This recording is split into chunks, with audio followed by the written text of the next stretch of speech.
Өскемен қаласы ішкі істер басқармасына қарасты Ертіс полиция бөлімінің қызметкерлері облыс орталығындағы тұрғындармен жеке қауіпсіздік шаралары туралы мүлікті қорғау және кәмелетке толмағандар арасындағы құқық бұзушылықты болдырмау жөніндегі түсіндірме жұмыстарын жүргізді.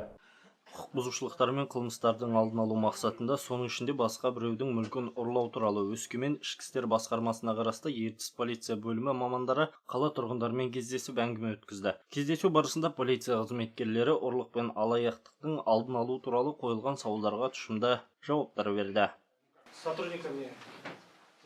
Өскемен қалалық ішкі істер басқармасының тікелей араласуымен қазір біз осындай ұры қарылардың қылмыстық әрекеттеріне тосқауыл қою мақсатында қала дүкендері мен қоғамдық көліктерге осындай қылмыс жасайды деген күдікті азаматтар мен азаматшалардың фото суреттерін іліп қойдық. Онда кез келген адам осы суреттерге қарап қылмыскерді анықтауы мүмкін және өздеріне де сабақ болады деген ойдамыз.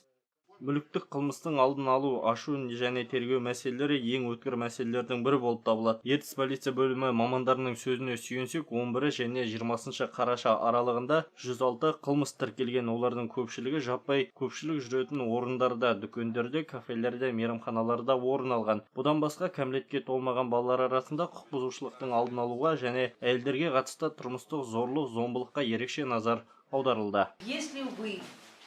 Егерде сіздердің жақындарыңыз бен достарыңыздың арасында, тіптен көршілеріңіздің арасында әйелдерге тұрмыстық зорлық-зомбылық немесе ұрып-соғу секілді беймаза әрекеттерге куә болсаңыздар, онда біздің бөлімшеге хабарласуларыңызға болады. Сонымен қатар осындай қылмысшылыққа төзе алмаған әйелдерімізге арналған біздің арнайы орталықтар бар. Онда олар 6 айға дейін жатып өздерінің проблемаларын шеше алады. Кездесу соңында тәртіп сақшылары тәуелсіздік жаңа жыл мерекелері қарсаңында ұрылардың белсенділігінің артатынын, сондай-ақ қала тұрғындарына қоғамдық көлікте, дүкендерде, аялдамаларда, қол сөмкелеріне, қалталарына ие болуды ескертті. Қуаныш Амантайұлы, Руслан Тақсанов, жаңалықтар.